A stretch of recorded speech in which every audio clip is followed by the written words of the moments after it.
Sir Martin Sorrell, intervenuto al summit dell'UPA illustrando uno scenario un po' diverso da quanto alcuni economisti intervenuti quest'oggi hanno detto, e in pratica sostiene che la ripresa dell'Europa non sarà così facile perché ci sono economie e paesi emergenti. Ma sentiamo da lui in sintesi qual è stato il suo pensiero e qual è la sua prospettiva per quanto riguarda l'evoluzione dell'Europa ma anche del mondo. Well, I think it's going to be difficult. I look at the world moving at different speeds, and some of the speakers this morning expressed some concern about the longevity of Brazil, Russia, India, China. I think this is a long-term secular shift. You know, we've been here before, as I said. Early 19th century, China and India was 50% of worldwide GNP, which is where they will be again, according to Goldman Sachs, in a few years. So I think we in the West, meaning Western Europe, America is a bit different. In Germany, maybe we move that into the second division. You know, first division, BRICS and the next 11. Germany and the US, second division. France, Germany, Italy, Spain, and the UK have got severe problems, which I think the economist from Bocconi was right. I philosophically agree that containing government spending and investing that in tax cuts in the long term is probably the way to go. We're seeing that being done in the UK, but that process takes time, and I can't see a way out, particularly given the Eurozone crisis, the banking crisis, for at least 2 to 3 years. So we're going to have to live with a low growth environment at best in Western Europe for the next few years. America is a different story. It's still the world's biggest economy. It's the champions. It's 15. Well, it's the second division. The BRICS and next 11. You never underestimate America. Immigrant culture, human resources, natural resources, size. I mean, it's still double the size of the Chinese economy. 15 trillion plays $7 trillion for China. So never underestimate them, but it's really what happens after the election. Irrespective of whether Obama is re-elected or Romney is elected, it really depends on how they deal with their deficit, whether they come in with a Simpson-Bowles type plan to control the deficit, and then obviously invest in the same way as the professor was saying about tax cuts, maybe in the same way too. I think Europe, interesting, and I failed to make a strong enough point on it. Europe is different depending on whether you're talking about the West or the East. One speaker, Dominic, talked about the Nordic model. I disagree with that. The big difference is going to be between Western Europe, which is going to be slow growth, and Eastern Europe, which is rapid growth. And I include in Eastern Europe Germany. The axis, and it's a bad word to use, but the axis between Germany, Poland and Russia is extremely powerful. And if energy prices stay where they are, around $100 a barrel, Russia does extremely well.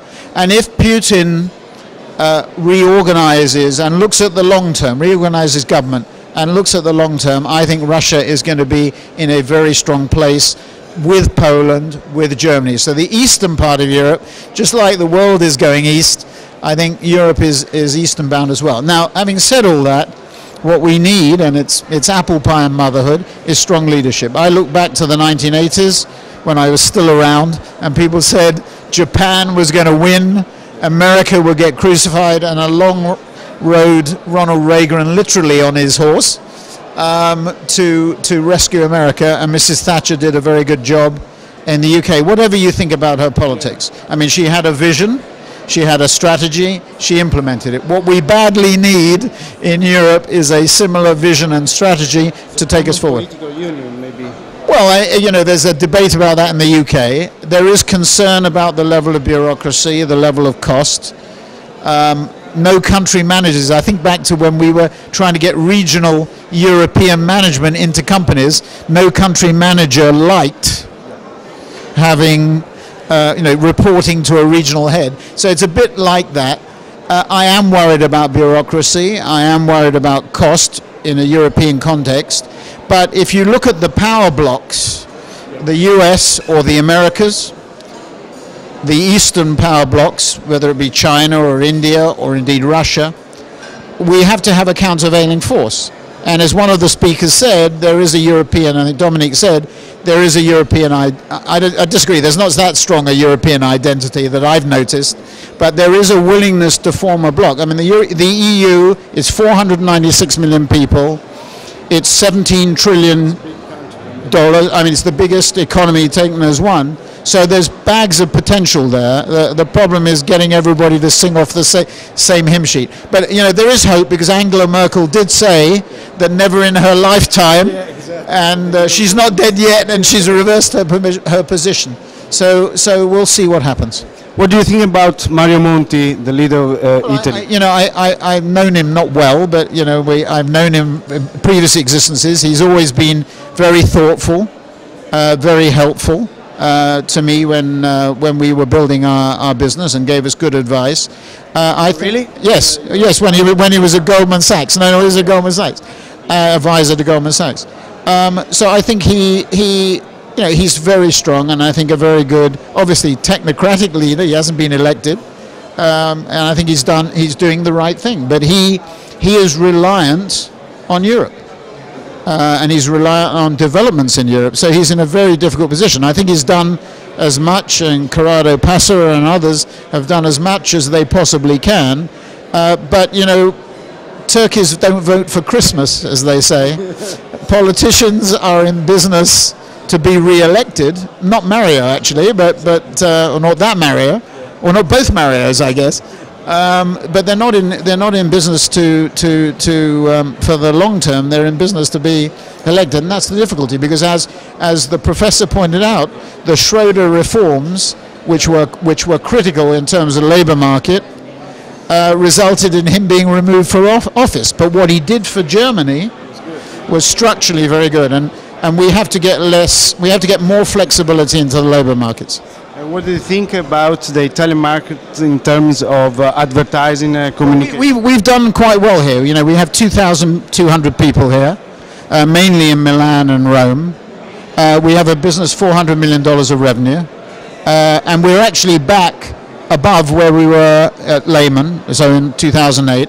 Not profitability, to be frank, still a bit below, but we've done well actually, and our businesses have done well generally. We have our challenges. I think generally in Italy, the creative agencies, I'm talking about the traditional creative agencies, are not held in high enough regard.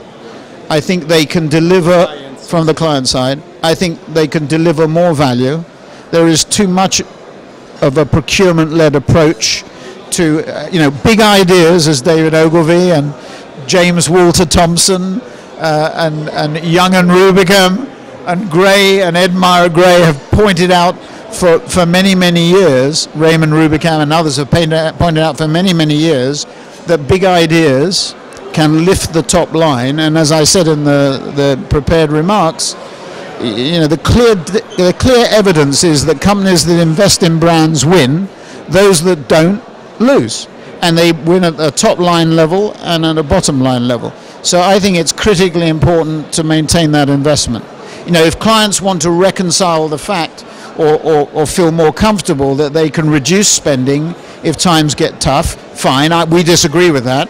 But investing behind the brand and not capacity is what we're seeing in Western Europe. In China, in India, in Brazil and Russia, we're seeing investment in capacity and investment in brand. So we're getting a positive double whammy. That's the reason that we did well in 2010. We did well in 2011. We had a record year overall. Was our best year ever. And 2012, I shouldn't say, but I think we will do our best year again. And I think in very difficult circumstances. So our people have done an extraordinarily good thing. In Italy, the opportunities are clearly digital. They are clearly in data and data analytics. They are clearly in consumer insight and the application of technology. We have our Xaxis platform here, which is buying inventory, online inventory, and targeting audiences and measuring much more effectively. So there are big opportunities despite the gloom.